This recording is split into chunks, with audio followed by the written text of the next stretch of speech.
حضرت سعد بن ابی وقاص رضی اللہ تعالیٰ عنہ کا نا اپنی ماں سے بڑا پیار تھا اپنی والدہ سے. تو حضرت سعد بن ابی وقاص کلمہ پڑھ گئے. اماں جی نے بھوک ہڑتال کر دی. اسے پتا تھا کہ میرا پتر مجھ سے پیار بڑا کرتا ہے, میں نے بالآخر منوا لینا. تھوڑی سی آبادی تھی, ایک گھر کے اندر جو مسئلہ چھڑتا تھا نا اس کا سارے شہر کو پتا چل جاتا تھا. اب کونوں میں گلیوں میں اب باتیں بھی ہونے لگی کہ وہ سعد کی ماں ہڑتال پہ بیٹھی ہوئی ہے, بڑا مسئلہ ہے. اب پریشر بڑھنے لگا. حضرت سعد بن ابی وقاص فرماتے ہیں کہ وہ جو میرے قریبی لوگ تھے نا صحابہ, وہ بھی مجھے کہنے لگے یار کوئی رستہ نکال, ہر چوک میں تیری بات ہوتی ہے. کہتے ہیں میں گھر جاتا تو گھر والے, بہن, بھائی, بچے, باپ سارے کہتے ہیں یار تیری ماں مر جائے گی. اب بہت بڑا ایشو ہے. ہم یہ کہہ دیتے ہیں کہ انہوں نے قربانیاں بڑی دی, لیکن آپ ذرا بات کو سمجھے نا کہ اماں بھوک ہڑتال پہ بیٹھ جائے, ایک انسان کہاں کھڑا ہو جائے گا؟ بدنامی الگ ہے, بیس الگ ہے, سیانہ بندہ, مالدار, وزادار, قبیلے والا. حضرت سعد بن ابی وقاص کی ماں نے 3 دن تک روٹی نہیں کھائی, پانی نہیں پیا, بے ہوش ہو گئی. اب جب بے ہوش ہوئی تو شور پڑا, سارا محلہ جمع ہو گیا. اب سارے لوگ کھڑے اور بچہ وہ ہے جو ماں کی بڑی ماننے والا ہے.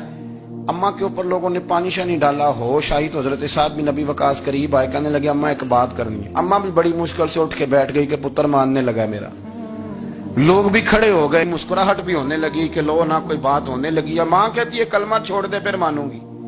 حضرت سعد بن ابی وقاص کہنے لگے اماں سن میری بات, 3 دن ہو گئے, مکے کا کوئی کونا کھدرا ایسا نہیں جس میں میری تیری باتیں نہ ہوئی ہیں, اور قبیلے کا, علاقے کا کوئی شخص نہیں. لوگوں نے بڑی باتیں کی, اور لوگ جب باتیں کرنے پہ آتے ہیں پھر اوپر تک جاتے ہیں. یہ بھی کہا کہ کیا دین یہ سکھاتا ہے کہ ماں بھوکی مر جائے. یہ بھی لوگوں نے کہا میں نے ہر شے سنی, برداشت کی, اماں اب تو میری بات کان کھول کے سن لے. ماں کہنے لگی وہ کیا؟ تو حضرت سعد کہنے لگے پیدا مجھے تو نے کیا ہے, 9 ماہ تیرے پیٹ میں رہا ہوں, روٹی تیرے ہاتھ سے کھائی ہے, تجھ سے زیادہ بہتر مجھے کوئی نہیں جانتا. ماں سن تیری کتنی جانیں؟ اماں کہنے لگی 1.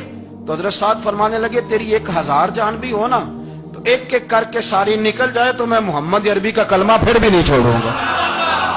ختم ہو گئی بات.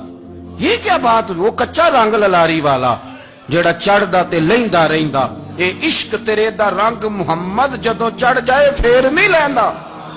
یہ کیا بات ہے؟ اماں تیری 1000 جان بھی ہو, روٹی کھانی ہے تو کھا, نہیں کھانی تو نہ کھا. یہ لفظ کہتے ہیں حضرت سعد بن ابی وقاص رو پڑے, آنسو آ گئے. لفظ کہہ کے باہر نکلے, مجمع چھٹ گیا. جس نے جو مطلب لینا تھا لیا, جس نے جو کہنا تھا اس نے کہا. حضرت سعد چلے گئے.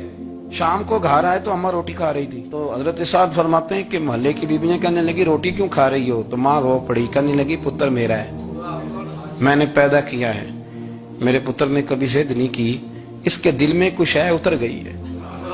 کوئی ہے, کوئی کچا پکا جذبہ ہوتا تو میں تو 2 آنسو بہاتی تھی تو میرا پتر لوٹ آتا تھا, پر کسی رستے کا مسافر بن گیا ہے, اب کہیں پہنچ گیا ہے اور میں اس کا درد سمجھ گئی ہوں. جہاں گیا ہے اب وہاں سے یہ لوٹ سکتا. آپ سمجھیں اتنا تگڑا ایمان جن لوگوں کا, ان کے بارے میں لوگ ڈسکس کریں گے. ان کو نا قرآن پاک نے بطور نمونہ بیان کیا ہے. اللہ فرماتے ہیں ایمان اس طرح کا جس طرح میرے نبی کے صحابہ کا. یہ منافقوں کی بات ہو رہی ہے پہلے سے بارے میں. وَإِذَا قِيلَ لَهُمْ آمِنُوا كَمَا آمَنَ النَّاسُ, جب ان سے کہا جائے کہ ایمان اس طرح لاؤ جس طرح میرے نبی کے صحابہ لائے ہیں. قَالُوا أَنُؤْمِنُ كَمَا آمَنَ السُّفَهَاءُ, تو وہ کہتے ہیں اس طرح ایمان لائیں جیسے بیوقوف لائیں.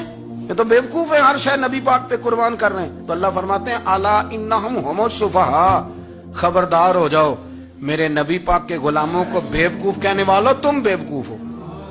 اللہ کہتا ہے تم پاگل ہو, بیوقوف ہو. اللہ انہیں پاگل کہتا ہے, اللہ پاگل کہتا ہے انہیں جو نبی پاک کے صحابہ کو پاگل کہتا ہے, اللہ انہیں پاگل کہتا ہے. یہ معیار ایمان ہے. قرآن نے کہا ایمان اس طرح کا جس طرح کا نبی پاک کے. وَإِذَا قِيلَ لَهُمْ آمِنُوا كَمَا آمَنَ النَّاسُ, ایمان اس طرح لاؤ جس طرح میرے نبی پاک کے صحابہ ایمان لائے ہیں, اس طرح ایمان لاؤ, اس طرح.